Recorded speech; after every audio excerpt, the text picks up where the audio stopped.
The NHS has been accused of erasing women after dozens of trusts signed up to a scheme that encourages them not to use words like mother and, crucially, women.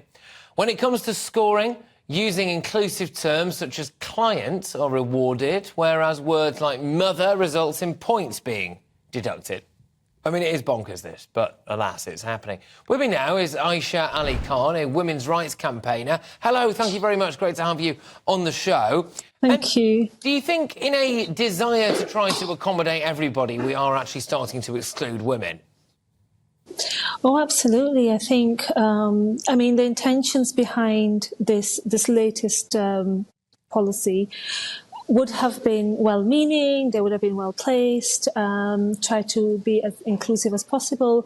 But in the process, what's happening is that the language that we rely on is, as in mothers and babies and daughters and so on, the language that's been taken away, and that is so wrong, because I think there is a way of making the whole process as inclusive as possible. Having a baby is a magical thing to have happened. My son, he's 19, but I still remember it like yesterday when I went into hospital and literally it was the mum-to-be, or, you know, how's the baby doing, and so on. And, you know, it was a fabulous, fantastic experience. And I think about all those people that are having babies now, to have these kind of terms changed and taken away from them, I think it's really not the right thing. And I think there has to be some middle ground that we can find where everybody feels included and, you know,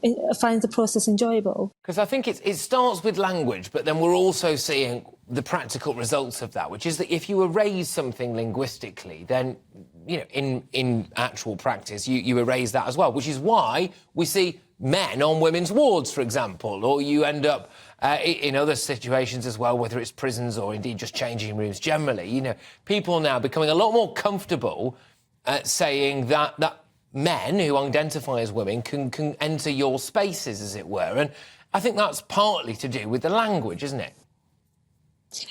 Just 1 second. I think a lot of the language, about men that identify as women being allowed into women's only spaces, there's still a lot of debate around it. There's still a lot of pushback as well, because a lot of the situations arise from a safeguarding concern. So I think a lot of it is still something that we're still talking about. We're still trying to find a middle ground. But I do feel that we need to be consulted as women, as you know, mothers ourselves, as women that have given birth.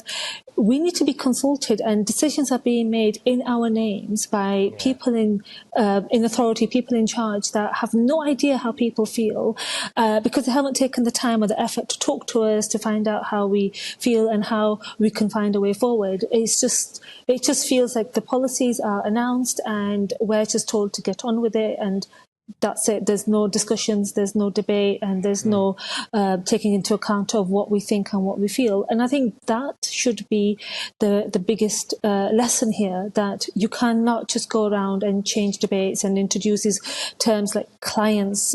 That just really takes away from that magical experience of giving birth and being a mother and so on. I think that you know, I think that's really wrong, in my opinion. Aisha, thank you very, very much. Aisha Ali-Khan, the women's rights campaigner, just responding to allegations that the NHS is being guilty of erasing women by calling them things like clients instead.